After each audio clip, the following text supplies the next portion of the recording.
Breaking news. The shooter on I-96 struck twice today. You're looking at video of the first victim to be hit by a bullet. You saw it first on WXYZ.com. The shooter hit two cars today. The driver of one of those cars was hit by a bullet in his backside. The victim limped into a gas station in Livingston County and was taken to the hospital. Today's shootings happened on I-96 near Fowlerville Road. This brings the number of shootings to 24. 10 of them happened in Wixom, 2 shootings reported in Commerce, 1 near Howell. 7 of the cases are in Weberville in Ingham County. The Perry Police Department near Lansing reports 1, and there was also a case in Shiawassee County.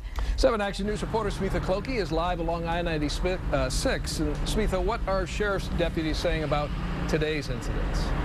Well, Dave, they're taking this extremely seriously, responding in full force this morning. We understand that at least a dozen police cars from several agencies responded along I-96, once again looking for that dark-colored vehicle, possibly an Oldsmobile Alero or a Chevy Cavalier. We saw them pulling over cars that did match that description. And again, they do believe that somebody out there knows exactly who is doing this. Traffic on I-96 westbound near Fowlerville came to a rolling stop and backed up for miles. Police blocked the road, inspecting each vehicle one by one as they drove through a single-lane opening. All this after 2 shootings on I-96 within 1 mile and 30 minutes of each other. The first happened around 11:50 this morning. Police say an 18-year-old man was driving eastbound with an 18-year-old female passenger. The shot went through the backseat windows. If somebody would have been sitting in the rear seat of the first vehicle, they'd have been hit because it was a through and through, and it was a little bit higher shot. So, as officers were responding to that call, they got another. First he said to call the cops and that he's been shot because I thought maybe he got robbed or something out here, so I just got shot off the highway in Weberville. You can see the victim in the surveillance video limp into the mobile gas station on Fowlerville Road. Then he approaches the front desk asking for help.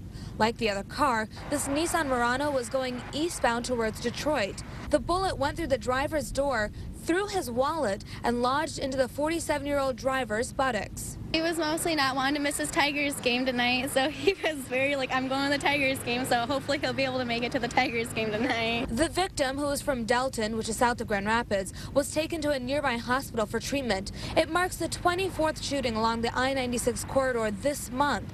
Police have received more than 400 tips, including just 15 today. And one of those had officers in the air and on the ground searching for a possible suspect. there's no doubt in my mind that this individual is known by family members or friends. Somebody knows this individual is out there doing this, and we can just try to encourage them to call us so we can put him in jail where he needs to be before somebody actually gets killed. And at least in today's 2 shootings, they do believe that the shooter was taking aim from across the median and possibly also working out of a moving vehicle. And again, they're saying that it is pure luck that nobody else has been more seriously hurt in these 24 shootings. Reporting live, Smitha Clokey, 7 Action News. All right, Smitha, thank you. And joining us now live on the phone is Sheriff Bob Bizat. Sheriff, good evening to you. Good evening. Well, thank you for joining us, sir. You know, this was a serious enough situation and a frightening situation as it is, but now it seems like the game has changed, that somebody's been hit.